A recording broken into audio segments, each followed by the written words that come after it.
into investment. It's not public money that's going to investment. We also know that private investment is $250 to $300 billion. Aid money is less than $50 billion. Consistently for the last 10 years, data create health, water, food, security, human rights as a business proposition and actually show a return. I mean, we have Bindeshwar Pathak, Dr. Pathak here, who's been a pioneer, and he will talk about what he's done. But we can give you examples. Government went broke. They have 12 million citizens. They had $1 billion in debt. So the Manila government said, okay, I can give water to my people. They were giving water only 25% of the people to start with. And these people were getting water for only 6-7 hours. 90% of the citizens of Manila get water 24 hours a day. And of this 99%, 2.5 million people are people who are below the poverty line. These are squatters, literally squatters. They don't have, yes, you can give. They don't have title, but you can give. So blue plastic pipes, if anybody goes to Manila, you can find these pipes snake through every squatter, everybody gets water.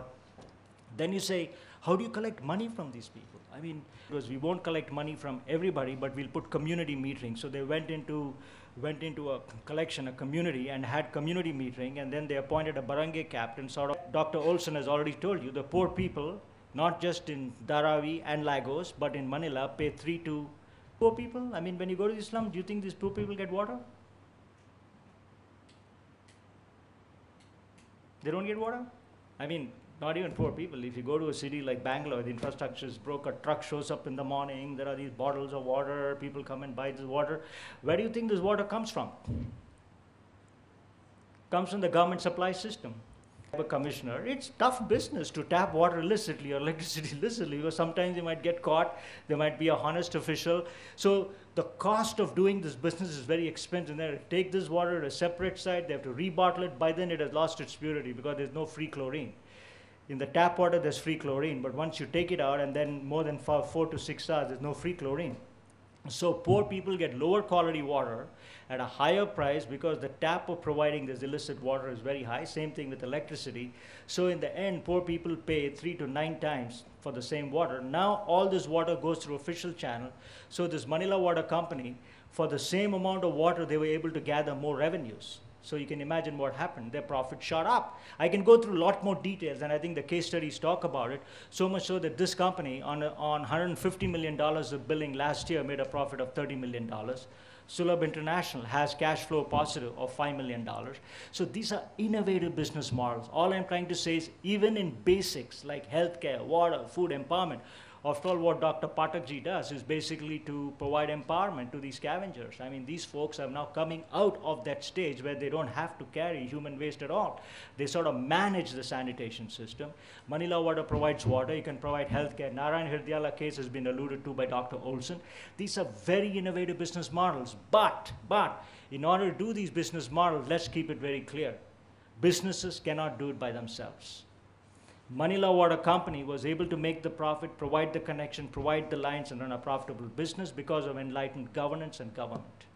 In terms of the kind of regulations they passed, in terms of the kind of return on investment they allowed, in terms of how they sort of managed to partition the assets between the Manila Water Company, it requires enlightened governance.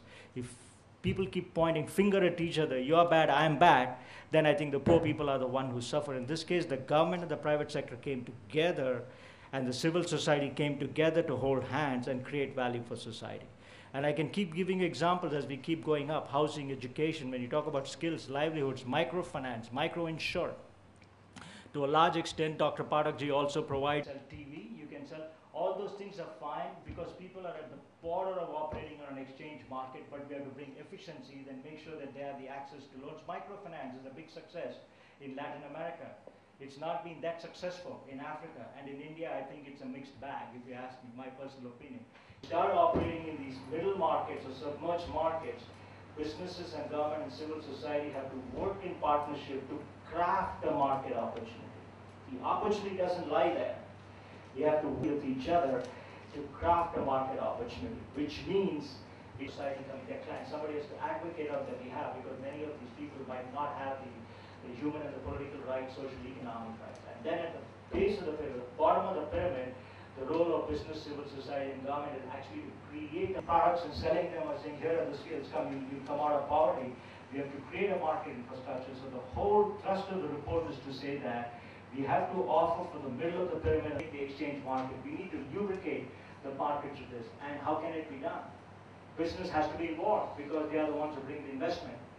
But for businesses to survive and do this job and do it well, society will be the referee because they speak on behalf of these poor people. They'll be the referee and they'll ensure that value is really created. That's the spirit of the report. Now, given that that's the spirit of the report, and I've told you that these are the things that we have learned, there are society and the entrepreneur. It could be a social entrepreneur, it could be a private entrepreneur.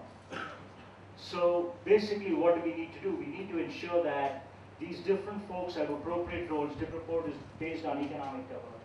And you are the catalyst. You are the catalyst because you represent different sections. You are representatives, some of you from government, some of you actually on behalf of the poor people, some of you are entrepreneurs, private investors, and some of you represent civil society. How do we do this? We do this through the process of heat. We actually do a map.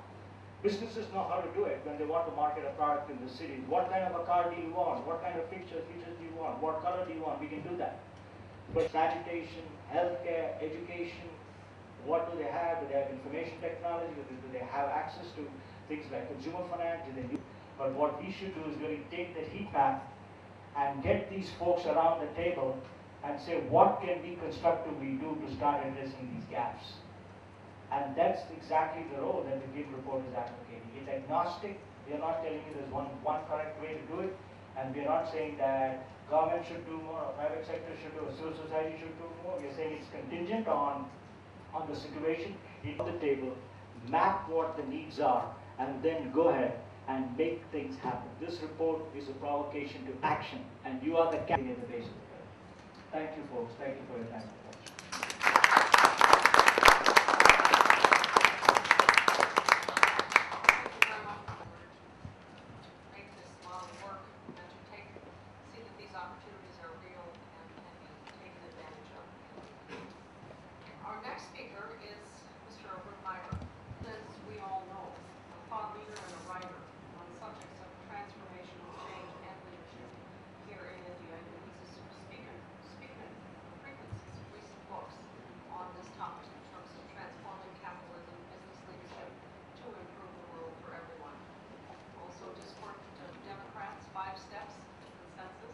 And gloom around us.